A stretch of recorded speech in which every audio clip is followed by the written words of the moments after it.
Simple ngunit hitik sa paniniwala at tradisyon ang pamumuhay ng mga katutubo sa liblib nilang tahanan sa Luzon.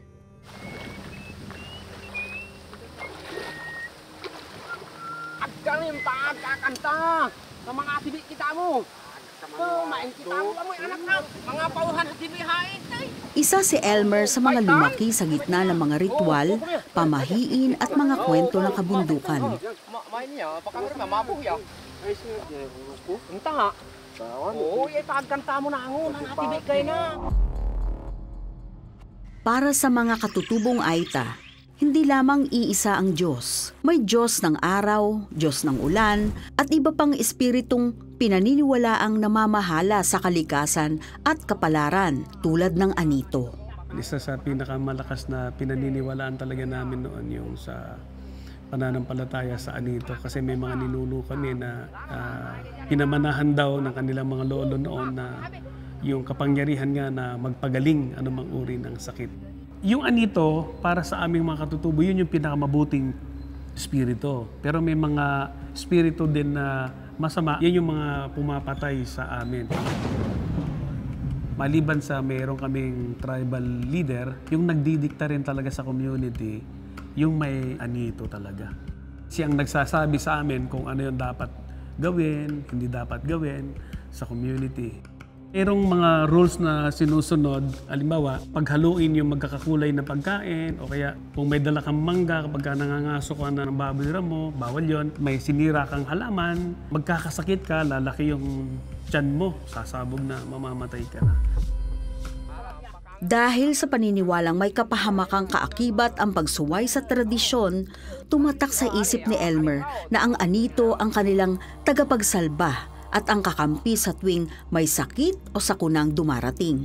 Yung anito kasi parang isang espiritu lang siya na tinatawag para kung sa panahon na nagkakasakit, sumasalin siya sa tao at kapag ka nandun na siya sa tao, nadidetermine na niya sa isang tao kung anong klaseng sakit mayroon yung tao na yon. At kung anong halamang gamot o kung anong klaseng iaalay para gumaling yung may sakit. Naniwala talaga ako kasi tuwing magkakasakit ako noon, si nanay ko, nagpapatawag talaga ng mga nag-aanito. Nararanasan ko rin naman talaga na gumagaling ako dun sa anito. Ma-amaze ka talaga, kinabukasan lang, talaga magaling ka na, gano'n. Maging ang kanyang ama ay ipinagamot sa anito matapos umanong gambalain ng masamang espiritu. Pagka nagtatrabaho ka sa bukid, nasisira mo yung bahay ng punso, then parang yun ang minsan nagko-cause ng sakit o kaya hindi siya nakapag-alay nung bago mag-harvest o kaya nag-harvest. Dumating siya sa point na parang nawala din siya sa kanyang sarili. Meron daw masamang espiritu na nagsasabi, bumubulong sa kanila na tumalon ka. Siyempre takot din kasi alam naman natin kapag ka tatalon sa bintana, may posibilidad na mamatay talaga yung tatay ko. Nung dumating na sa ritual na pinapagaling na siya ng anito, may mga sinasabi sa kanya, ito ang gawin mo, mag-alay ka doon sa bukid para mawala na, iwan ka na nung kamana, yung masamang espiritu. Grateful kami dahil may anito na nagpapagaling ng sakit. Isa-isang dinapuan ng sakit ang 6 sa 9 na kapatid ni Elmer. Lahat sila hindi talaga dinala sa hospital, anito lang. Makaligtas kaya ang mga kapatid ni Elmer? Abangan bukas sa pagpapatuloy ng kanyang kwento. 10 kaming magkakapatid. Yung 3 babae at saka 3 lalaki, yun yung mga nagkasakit talaga na lahat sila hindi talaga dinala sa hospital, anito lang, hanggang sa namatay din sila. Nagkaroon ako ng doubts, naku, parang mauubos ata kami. Nagsimulang dumating ang mga Kristiyanong misyonaryo sa lugar ng mga katutubo, ngunit mariin silang tinutulan ng komunidad. May mga pumapasok na noon na nangangaral pero binabawalan talaga sila. Yung reaksyon nung uncle namin, hinabol talaga ng itak yung unang nangaral doon sa amin noon. Kasabi niya, walang magagawa yung dinadala mong Kristo rito.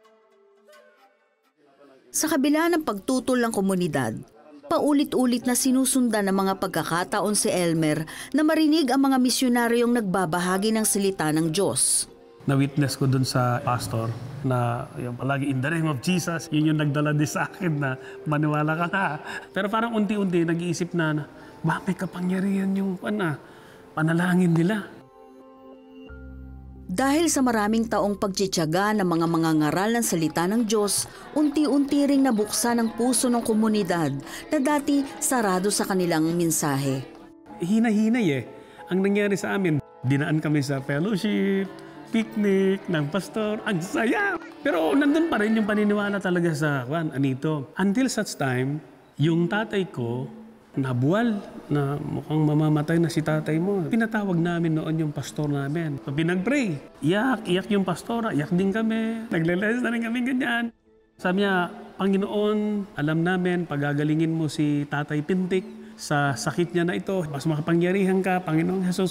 Pagkatapos noong panalangin, sabi ng pastor, dalhin niyo na sa hospital, mas maigi. Isinakay sa gareta yung tatay ko, 4 hours mula sa Flora na walang buhay. Pagdating namin dito sa Patling, habang nagpapahinga kami, unti-unti namang gumising si tatay ko. Tapos niya, anong nangyari? Sabi niya, hindi na po kayo humihinga. Wala, normal na ako. Sabi niya, pwede na tayo umuwi. So naisip namin, hindi kaya doon sa panalangin ng pastor.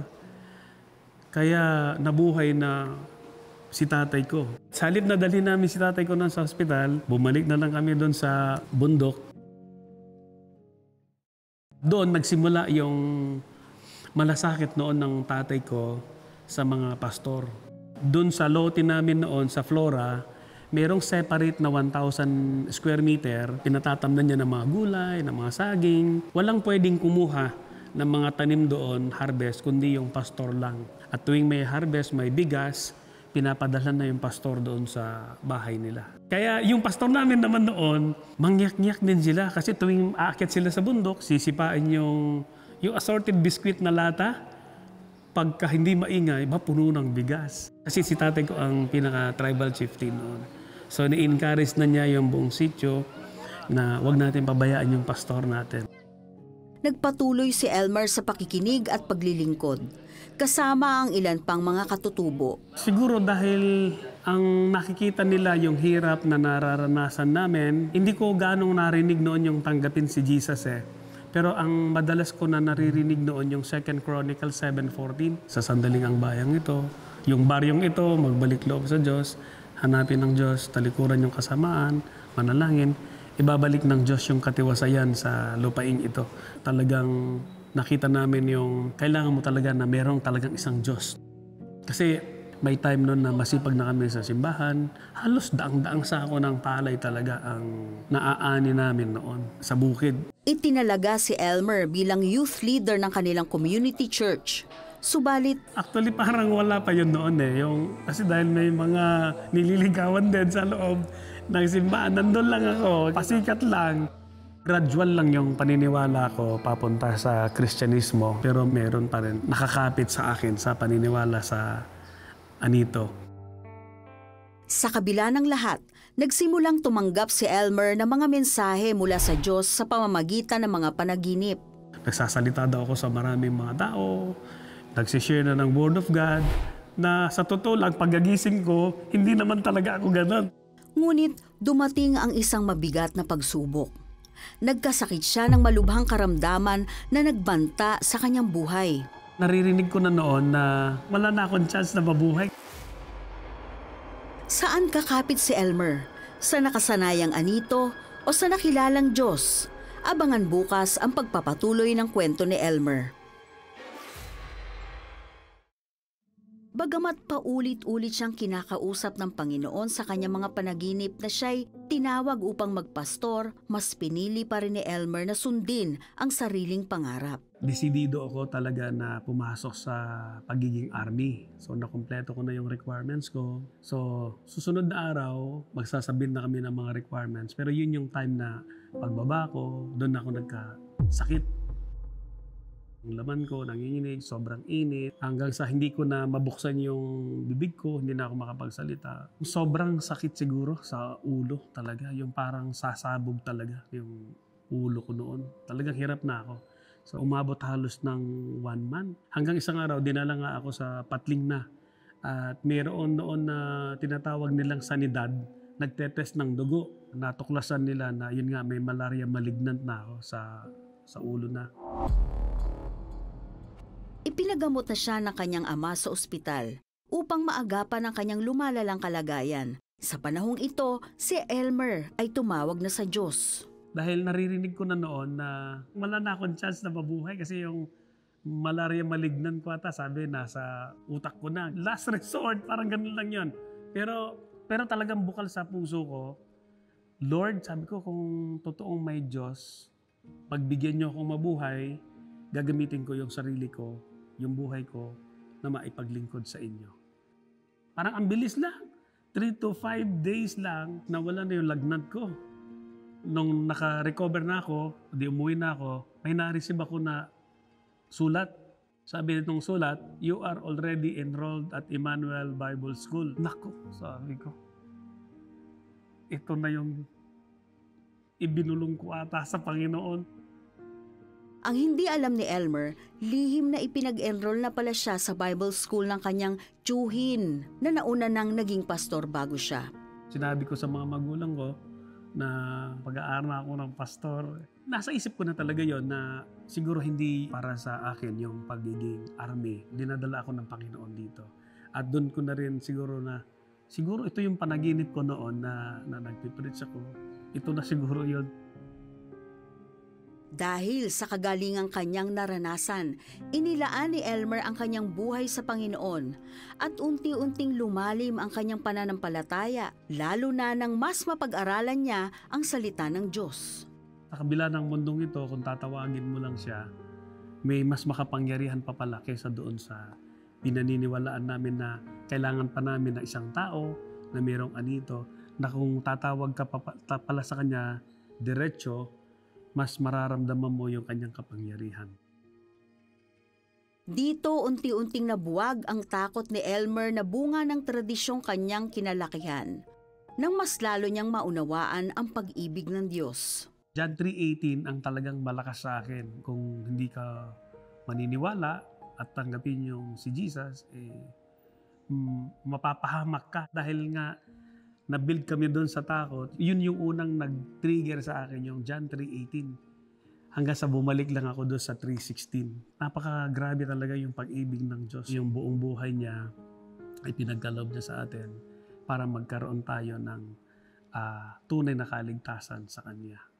Nandun na rin talaga yung auhaw ko na makapagbahagi din ng Word of God kasama sa pagtanggap ngayon yung sa pagpasok mo, Panginoon, sa aking puso, kasama na rin ng pagtatakwil ko ng aking pinaniniwalaan sa anito. Dahil may totoong kaligtasan, katiyakan ng buhay kay Kristo.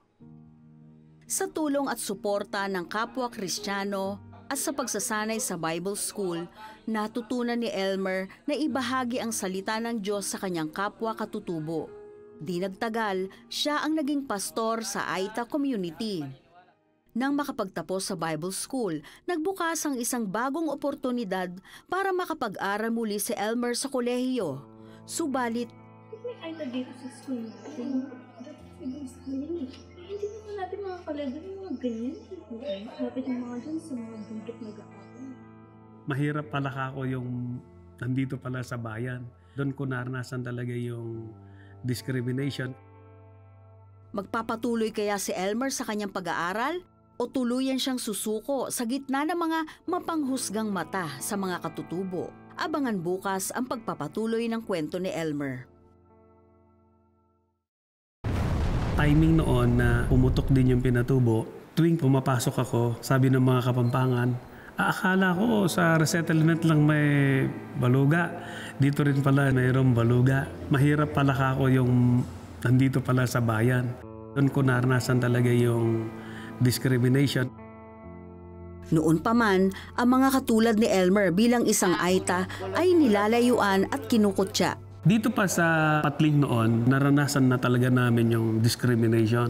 Pagka hinahamon na namin sila ng suntukan noon, sasabihin sa amin, suntukan na lang tayo, sabi namin. Ay, hindi kami makikipagsuntukan sa inyo, wala kami sisirain sa mukha nyo. Pangit ba talaga tayo? Pangit ba talaga mukha natin? Subalit, hindi naging hadlang para kay Elmer ang pagiging katutubo. Bata pa lamang, nagsumikap na siyang makapag-aral kahit kapos. Nagsimula na siyang magtinda habang nag-aaral. Wala kaming allowance galing sa tatay ko, nagtitinda ako ng pandesal. Tapos nung nag-aaral ko sa college, kailangan kong magtinda ng juice. Pinagsasabay ko basta may income ako.